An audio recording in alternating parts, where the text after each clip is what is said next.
means to walk a mile in another's shoes. Empathy is being open to imagining another person's experiences from their point of view and striving to find points of connection. Not by presuming to feel the same, but by trying to feel with and be responsive to the other person. The benefits of being empathetic in your mentoring relationship are amazing. Communicating that you care about your mentee and want to understand things from their point of view can result in them feeling emotionally supported by you. This can contribute to your mentee feeling heard, understood, responded to, and even respected by you.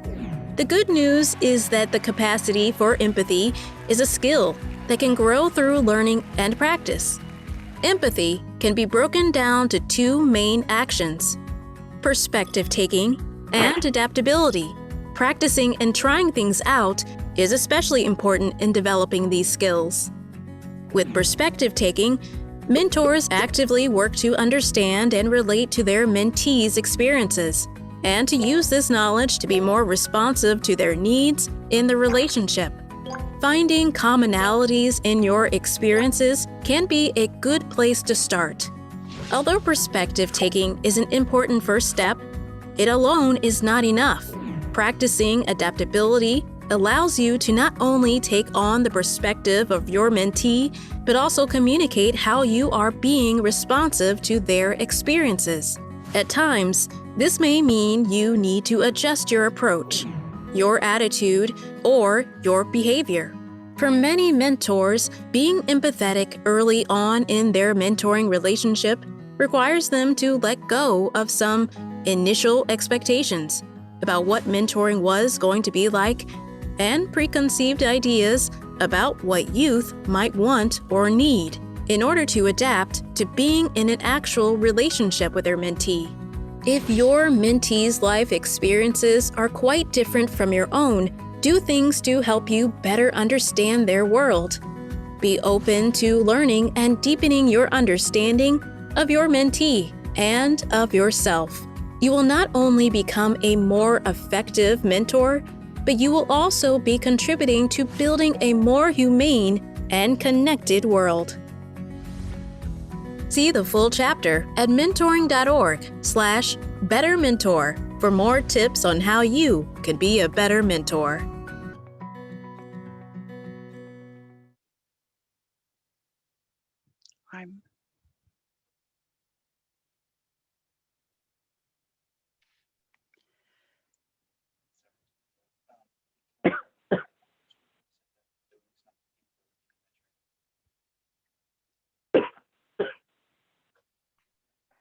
I will be with you all in just a second.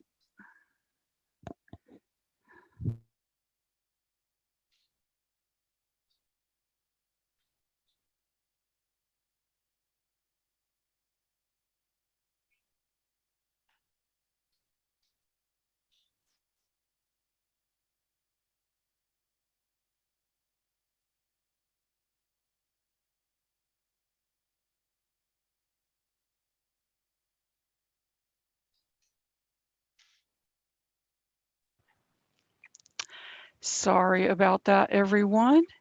Good morning and welcome to Becoming a Better Mentor, Strategies to Be There for Young People. My name is Doreen Ivory, and I am the Mentoring Resource Specialist with Children's Network, and I chair the San Bernardino County Mentoring Task Force, which is hosting this new series of resource sessions that have been put together by Mentor National, which is the National Mentoring Partnership. Again, I'd like to welcome you all for joining us today. Today is the first actual session that we're covering a specific topic, which is going to be providing emotional support and empathy. If you joined us in June or in July for our introductory kickoff sessions, You got a little bit of more of a background on what to expect, but we'll be offering you step-by-step information throughout the year that we are offering this. We're going to be offering one session per month. And like the slide says, this new resource is going to explore 12 different topics that are central to building strong relationships with young people and provides mentors with actionable ways to support our youth. So, much of the work that Mentor has focused on over the years has been really focused on helping mentoring programs and the professionals who work in those spaces. And we here at the Mentoring Task Force uh, just really identify them as a very valuable resource to us and to all the members of the task force, all those agencies and programs. And they help to build our knowledge and improve services through all the resources that they provide, including technical assistance and ongoing trainings that they offer on a monthly basis. And with this new resource, Becoming a Better Mentor, it explores 12 of these topics that I just mentioned that are going to just enhance and fill your toolbox with the skills that you need when working with our youth. So moving on. So how are we going to look at using the remaining content of this resource? Well, each of the 12 sessions, they represent a core skill or practice that research suggests is important for mentors to bring to their relationships with young people. And not all of these may be relevant to your current mentoring relationship, but a good mentor has lots of tools in their toolbox, right? To use at the right moment in the right time to meet the needs for the young person that they're working with. And these skills and practices are loosely grouped into two categories. So we have the first 6 chapters or sessions that focus on relationship building practices. And these are going to consist of 6 skills that are going to help you and a young person build trust and engagement with one another, primarily through effective communication. And, oh no. Different things, blocking different things. And effective communication and cooperation. And the second 6 chapters or sessions are focused on looking at practices for supporting youth. So these different practices may be useful in connecting with others in the youth's life and in identifying the working on specific goals and tasks with the young person. Sorry, my lips are getting tongue-tied today. And to just take a moment, I know some of you have already entered your contact information into the chat. I greatly appreciate it. Again, if you can all put your name, your agency, and your email into the chat so we have that information for our attendance purposes, that would be great. So what are you going to learn today in this particular session? So I mentioned earlier that this information is going to help you fill your mentoring toolbox, right? With the skills and attitudes that can help a young person on their journey. And because every mentoring relationship is unique, you likely won't apply all of these skills to every relationship that you have. But the topics highlighted in this resource are the ones that research suggests are extremely valuable in a wide variety of mentoring contexts. So today we're going to focus on emotional support and empathy, and we'll address how to provide these supports and their importance in mentoring relationships. What empathy looks like in practice, and look at contextual considerations for empathy.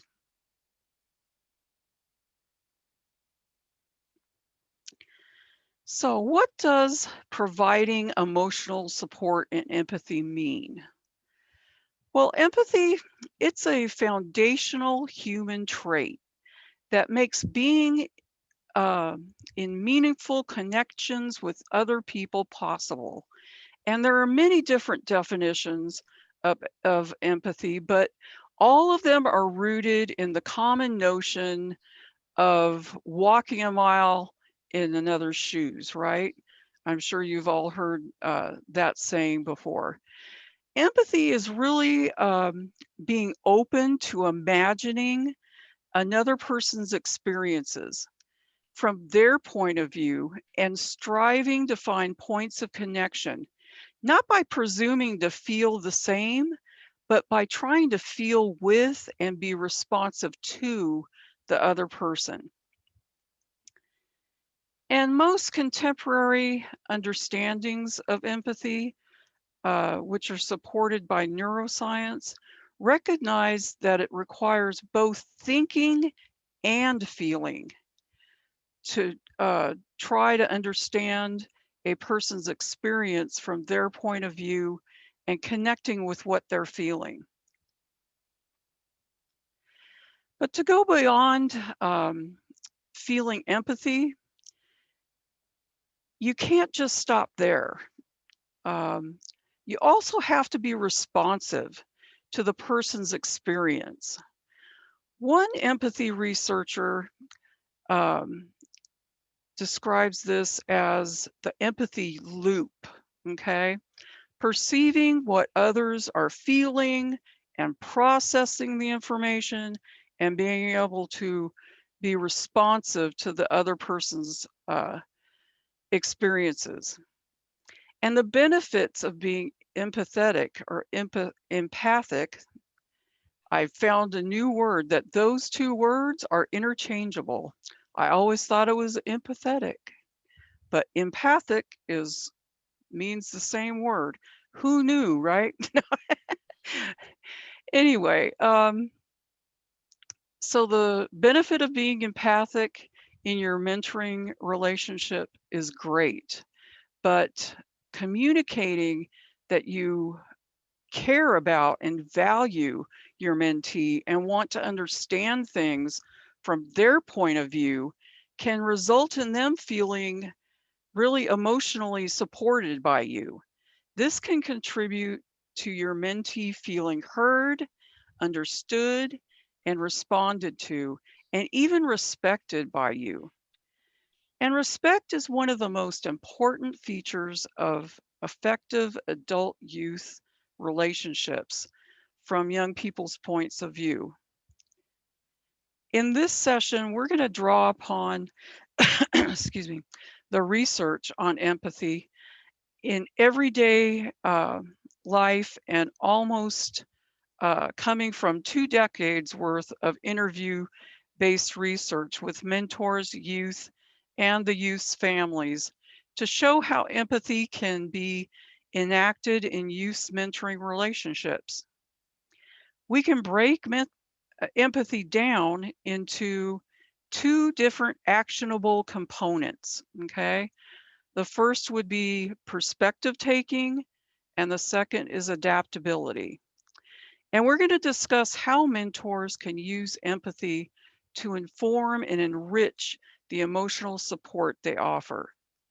Developing your capacity for empathy can also boost your ability to effectively engage in other behaviors and practices that are important in positive mentoring relationships, especially the idea of attunement that we're going to be discussing in November, and cultural humility. Boy, excuse me, losing my voice. Cultural humility that we're going to be discussing in September.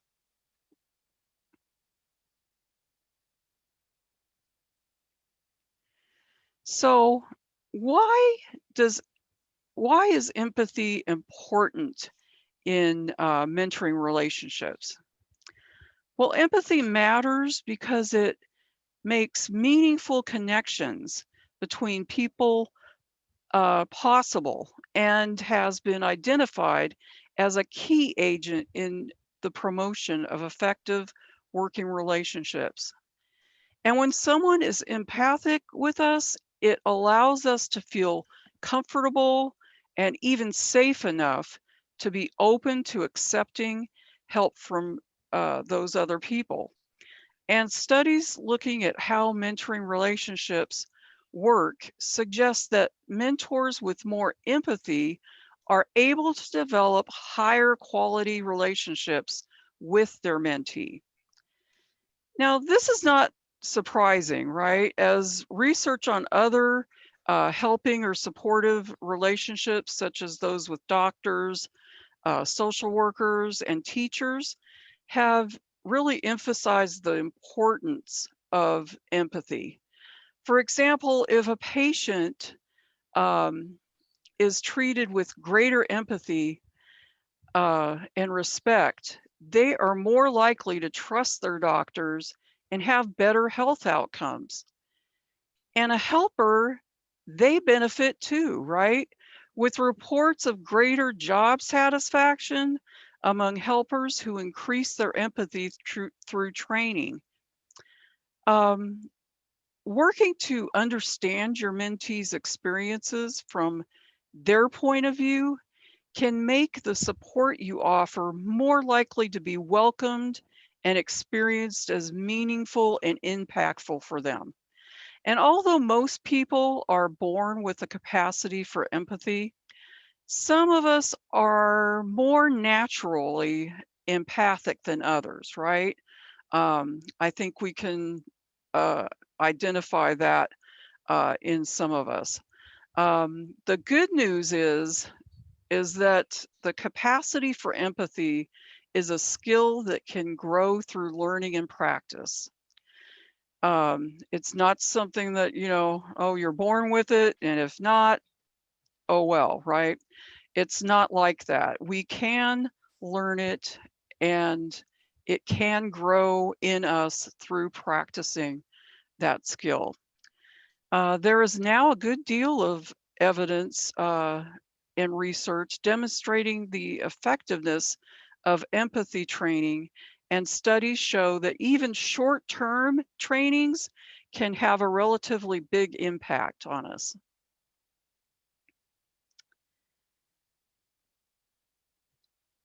So I'm hoping I'm not going through this too fast. If you have any questions, we're going to hold that to the end since we only have an hour together for this session. But moving on, what does empathy look like in practice, right? It's good to know, what it is, how we can hopefully, that we can develop it through practice. But what does it look like when we're working with our youth, right? Empathy can be shown in the overall approach you take in the relationship and also in small everyday exchanges with your mentee. Being empathic with someone whose experiences may be quite different from your own requires more work, right? Than if it's somebody that you have a lot in common with. And this is very frequently true in mentoring. In many cases, our mentees and mentors, they have quite different experiences, whether due to differences in social class, racial or ethnic backgrounds, or other aspects of their lives and communities, or even simply the difference in their age, right? But bridging the differences also has great rewards in that it can help to break down stereotypes we may be carrying without even knowing it. And it helps us to hold the other person in a favorable light. Being empathic is easier when someone is similar to us, right? We can more readily imagine and understand what they might be experiencing. However, we can't fall into the trap of familiarity, right? Even when someone is very similar to us, it still requires balancing, appreciating the feelings of others while also learning to manage our own feelings so that we can be helpful. And regardless of whether you're working to connect across similarities or differences, empathy, as we mentioned earlier, can be broken down into two main sets of processes: perspective taking and adaptability. So first, we're going to talk about perspective taking. And this area in mentoring is the ability to step outside of one's experiences, your own experiences, and attempt to take your mentees on, and sometimes even your mentees' family's point of view on. This has been referred to as decentering, as it requires us to set aside our own values, beliefs, and worldviews, and centering the thoughts and experiences of the other person. And to achieve this, one empathy researcher offers that what she calls the ABC model, which is acknowledge, breathe, and be curious. Now, what she does with this model is she states that, we can make room for empathy by acknowledging our own responses to the other person and then breathing deeply to ground ourselves and not let our emotions overtake us. This helps us make space for being curious about the other person's experience and trying to understand things from their point of view. Also, finding commonalities in your experiences can be a good place to start. Renee Spencer, a researcher from Boston University, she interviewed a mentor about the shared personality trait of being kind of shy, right? This mentor connected that to his own experience of being someone who might be a little slower to get to know someone. And so he didn't expect getting to know his mentee to happen overnight. When he realized, if I'm shy and my mentee's shy, I know how I was. And so he took that thought in mind to make sure that he didn't expect them to become best friends, right? BFFs, 5 minutes after they met. So he worked to see things from his mentee's point of view, and he realized that it might take a little while for his mentee to feel comfortable with him, and made the decision to be patient and wait. And when communicating and interacting with a mentee's family, being empathic with these family members is important as well. And in addition to fostering a better relationship with them, doing so can also expand and deepen your relationship and your understanding of your mentee's world.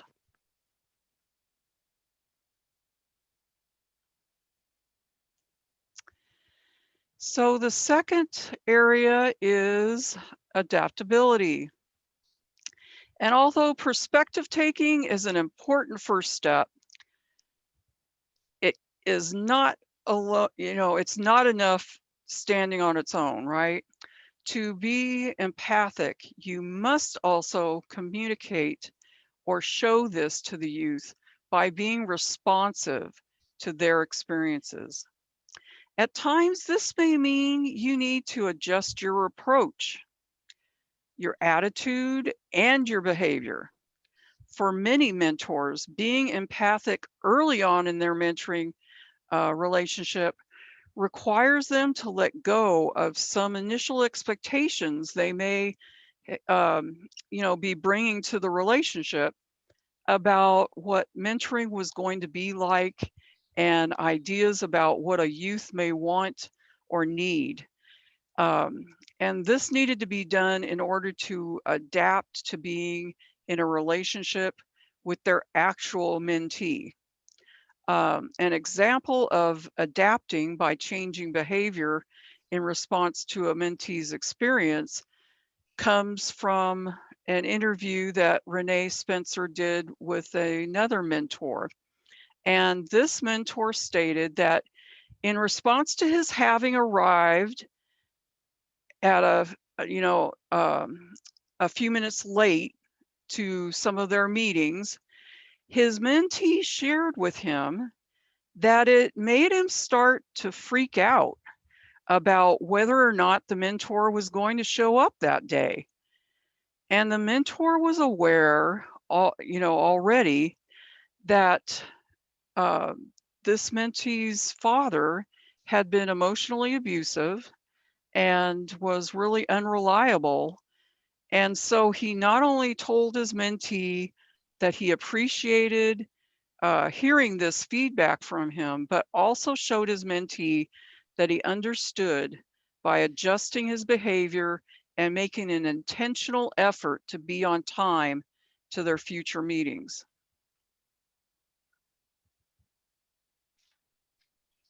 Oops, I think I skipped a. Okay. Sorry about that.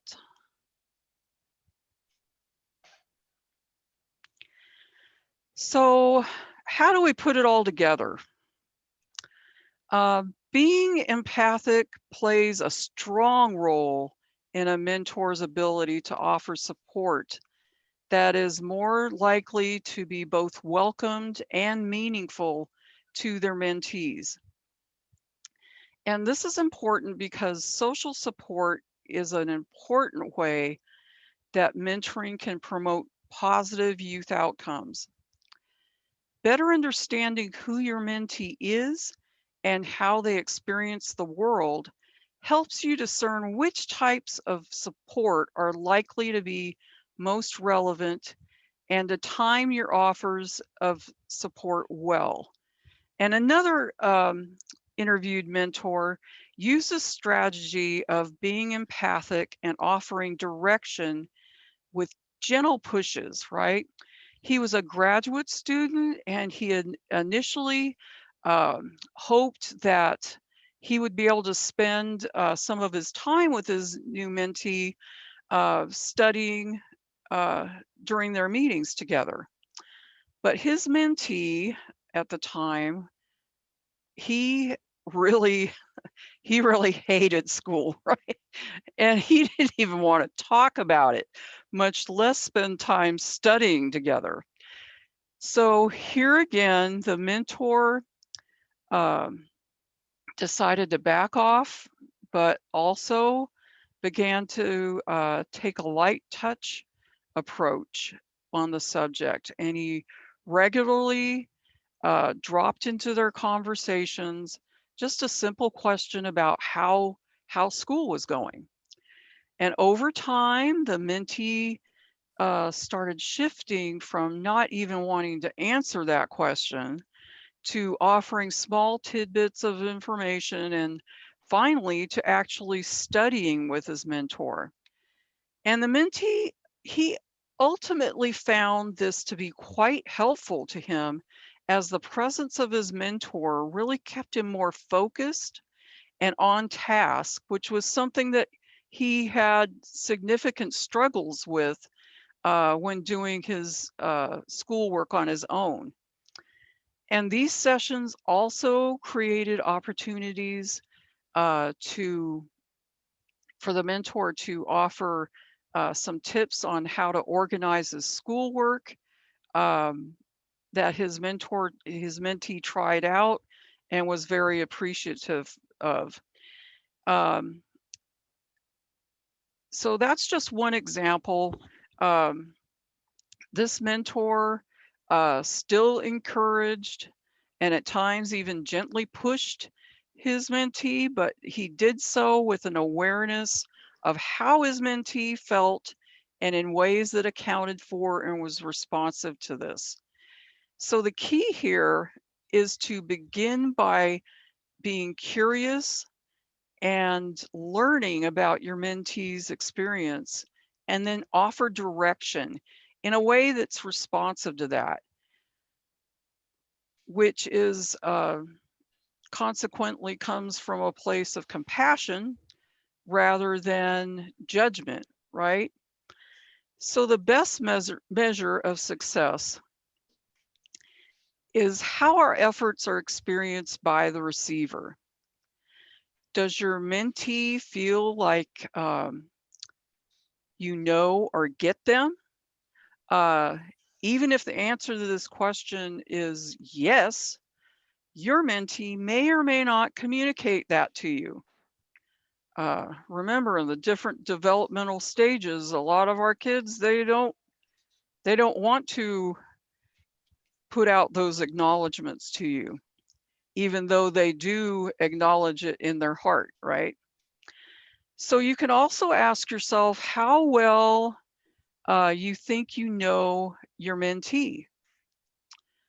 And do you feel like you have a good sense of who they are, how they see themselves, and what their interests and goals are? So if you think you have a good sense of all of those areas, then you're probably really touching base with them.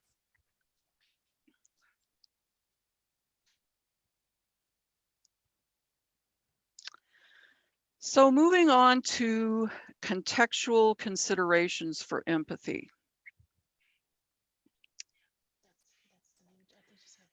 Being empathetic or being empathic is important to the success of all types of mentoring relationships, right? Whether they're short-term or long-term, whether they're more or less goal-directed, and with mentees of all ages. It will help you in your efforts to get to know your mentee and to gauge their openness and interest in different types of activities. Communicating to your mentee that you generally want to get to know who they are and what matters to them. If you do this, this is going to help your mentee grow to feel more comfortable with you. And empathy is also important at any stage of the mentoring relationship, not just the beginning, but each stage, the middle, the end, and excuse me, because it helps you to be able to shift and be responsive to your mentee's needs, because through your relationship, your mentee's needs are obviously going to change as you go throughout your mentoring process. So in the beginning of your relationship, you're going to need to focus most intently on really listening for who your mentor is and what their experiences are. And I know I've kept repeating that phrase, but it's very important. You won't forget it by the time this session is over, right? So if you're observant and open as your mentee grows to feel more comfortable with you, your knowledge of them can deepen over time as you really get to know them and observe changes in the kinds of support they may need and want. And empathy is also important in your relationship with your mentee's caregiver. Developing a better understanding of the family's experiences can help you have a more complete understanding, of your mentee's world. And it can also facilitate your support of your mentee's relationship with their parents.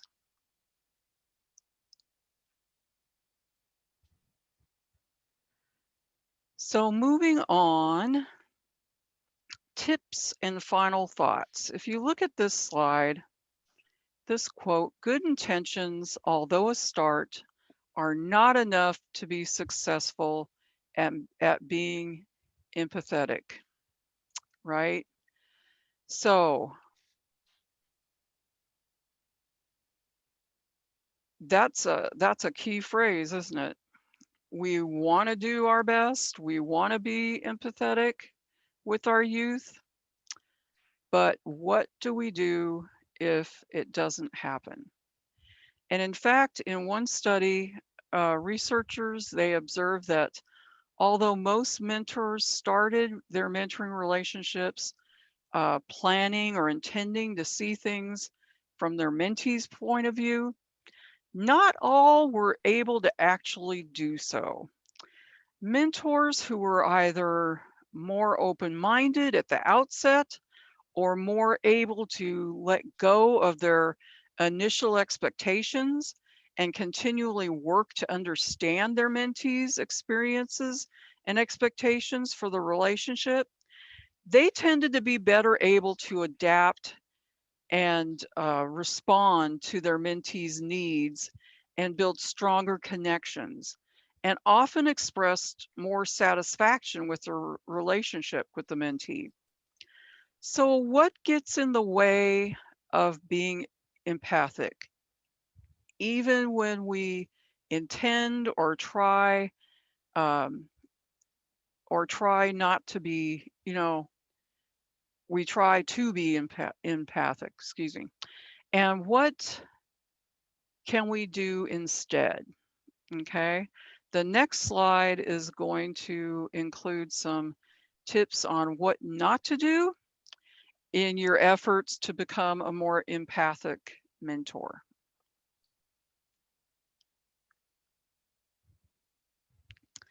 So first of all, let's not start assuming that similar means the same, okay? One common pitfall is to assume that when you share similarities with another person, your experiences are the same. Well, this can be especially tricky early in the relationship, before you know your mentee well, and when your mentee might not be revealing much about themselves. And while it's important to find places of connection to build your relationship, we have to be cautious not to overlay our experiences onto our mentees, right? In what ways might there be some real similarities in your experiences, and how might they be different? Consider what questions you might ask and what you can watch for to learn more about what your mentees' experiences are like. So then, let's not start thinking we know the best, right? I start hearing that song from Tangled, "Mother Knows Best," right? Well, sometimes, but not always, right? And yes, I'm a mom, and I'm acknowledging that. So, but another trap that we fall into, that can be easy to fall into, is to assume that you know what is best for your mentee, okay?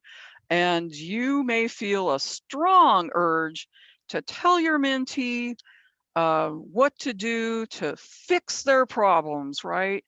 What is sometimes called or referred to as the righting reflex, right? Um, this can sometimes lead to a lot of tension in the mentoring relationship as mentors begin to push their own agenda on the mentee and then become frustrated when the mentee is not interested. It's better to listen for and learn about what the mentee is interested in and to join um, the mentee in working toward their own goals. So also important are the mentee's parents and caregivers' goals for the relationships. Um, Parents often express frustration with mentors who seemed more focused on fixing than being with their child, right? Now, this is not to say that as a mentor, you can never offer um, ideas about things you think might be helpful to your mentee, but access to new ideas and opportunities can be part of what makes a mentoring relationship valuable for a young person's development. And it's a common reason why parents sign their children up for these programs.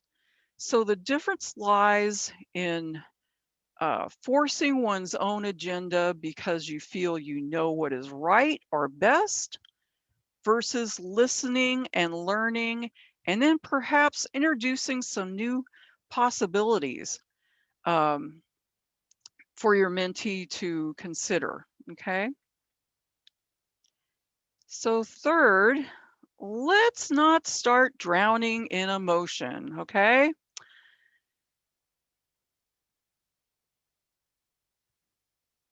Where an important part of being empathic is keeping one's own emotional responses in check.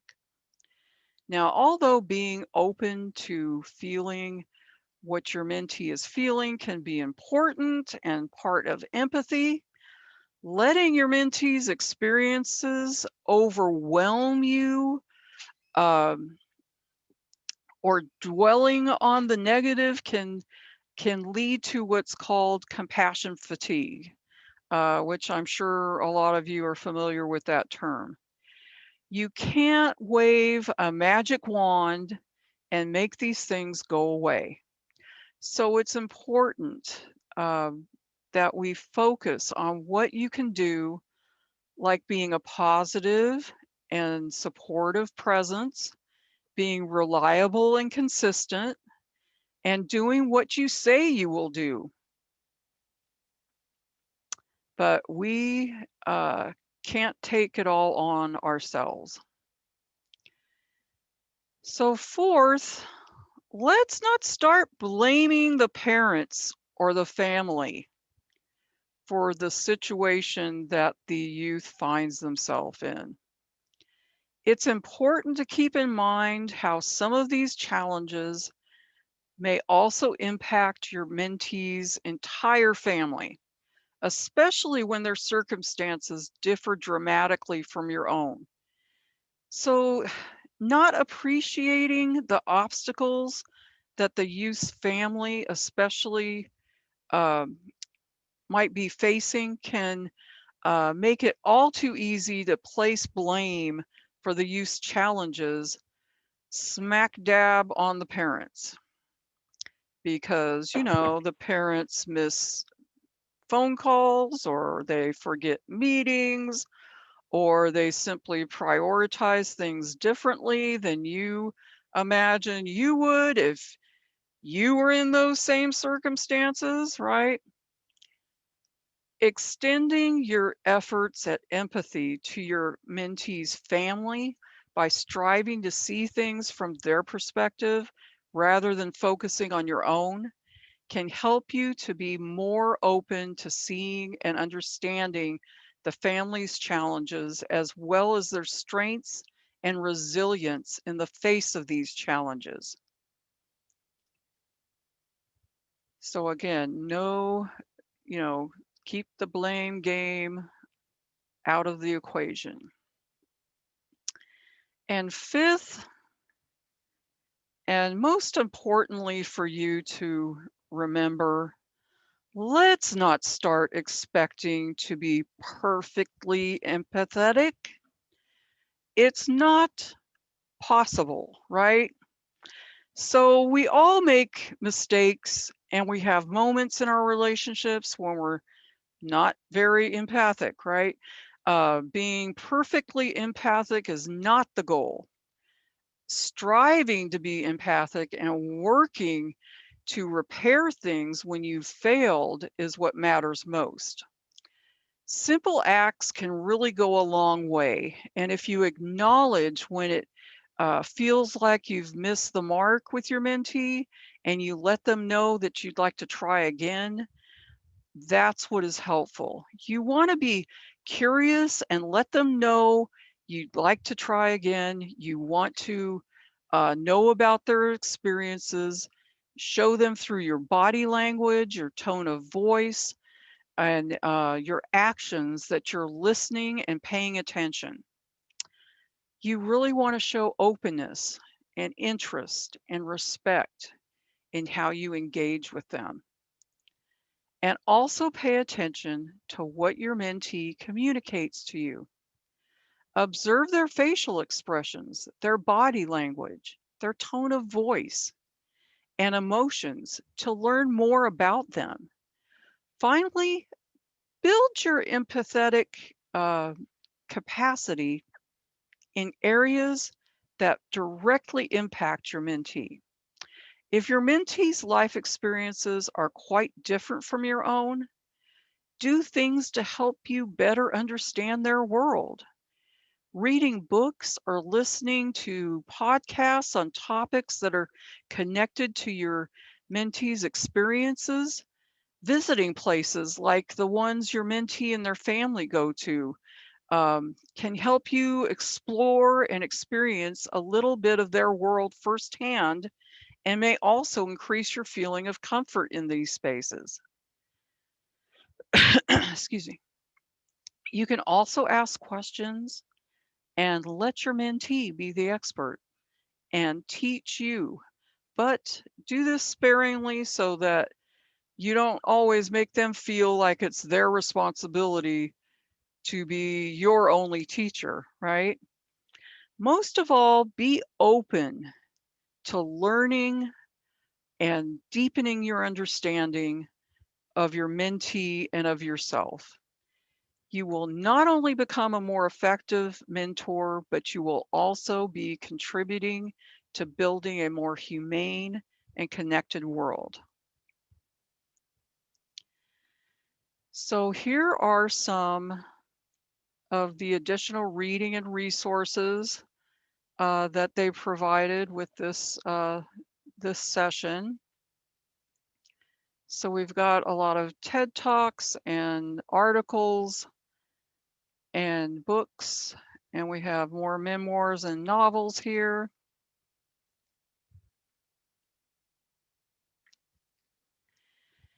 And next up, we have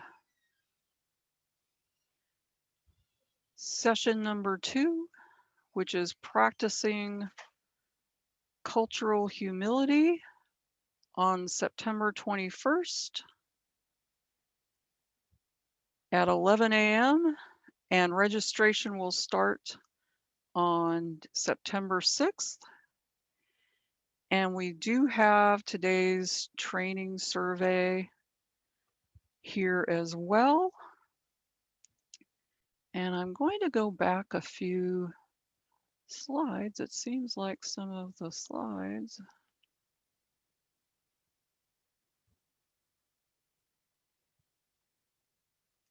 are not here.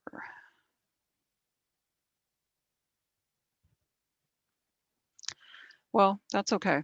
The extra slides I was looking for, and you're going to get this PowerPoint as well,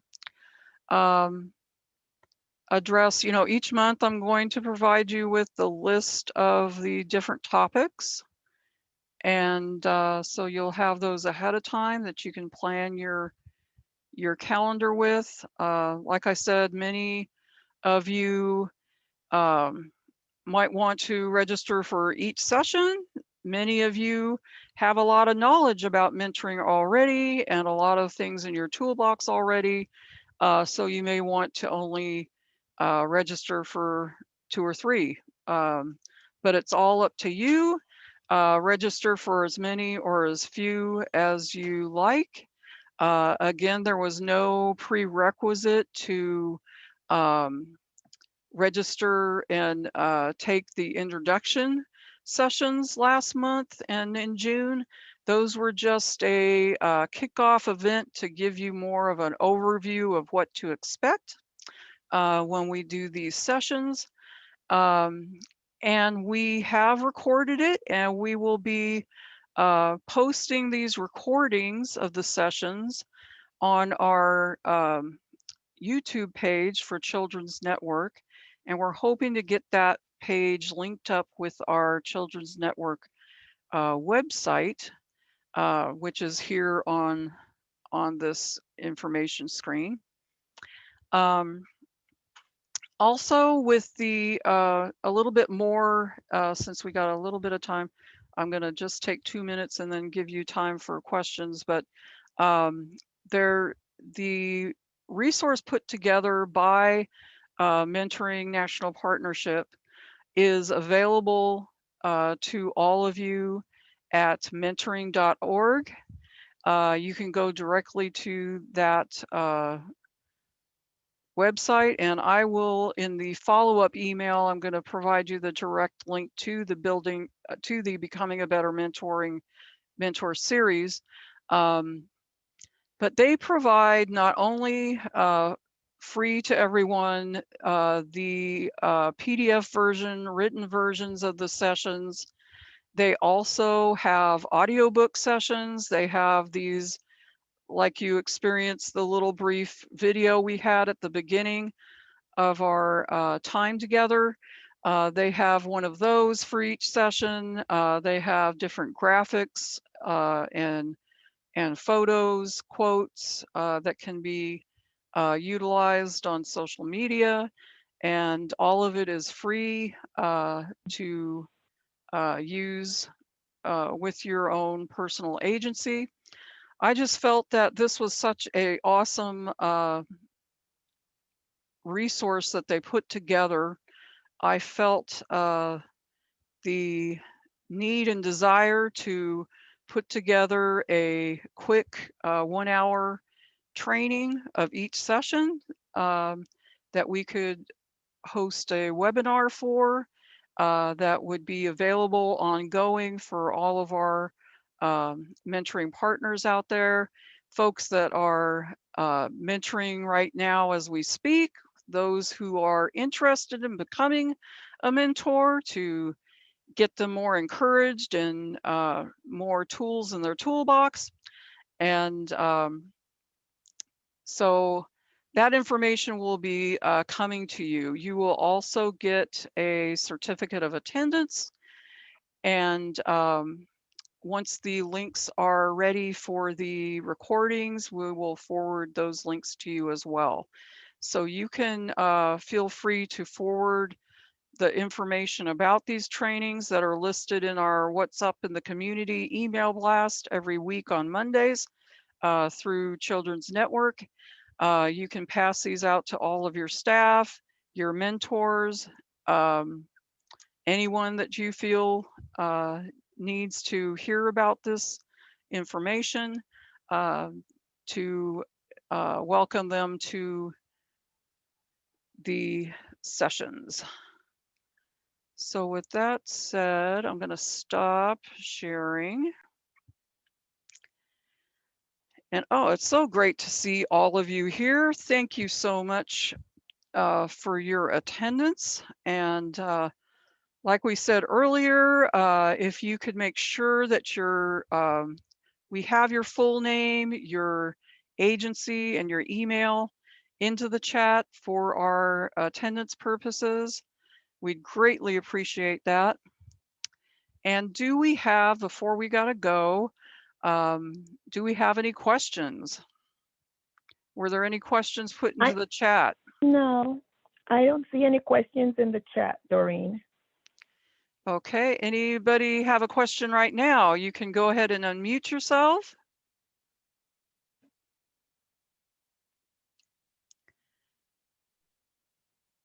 Well, Joy, I don't have a question. I just want to make a comment that really great information. And I think that it can be applicable because I think many of us serve in different kind of platforms. So not just with youth, but we can use it within our own personal lives, with the young people in our lives or our family members.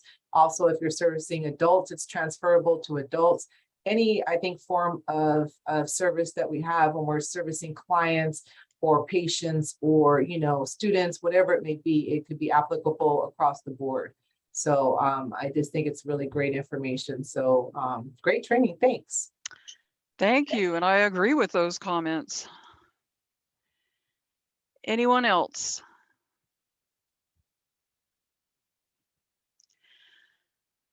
Okay, we will be putting out the link and the information for next month's training. Thank you. Is it Katia? I don't want to. Okay, thank you, Katia, for putting your name in there and representing IEHP. Yes. So we will be promoting it through our What's Up in the Community. And again, with that platform, What's Up in the Community, feel free to email any of us here at Children's Network if there's any kind of trainings, events, new programs that your agencies are starting to provide that you would like the word to get out about. We will gladly add your flyers and information to that email blast. And with that said, it is 11:59. I would first like to, before we go, give a shout out to my coworker, Miss Zenaida Brown, who is manning the chats for me. Miss Zenaida is our child abuse prevention coordinator. And thank you to Miss Angel, who is our case coordinator or our Coalition Against Sexual Exploitation with Children's Network. We have what we call a small but mighty group of people that work together here as one, and we get the job done, but we are just a few of us. So I'm going to let you go and thank you for joining us. I hope to see you all next month and spread the word. Thank you. Have a great day.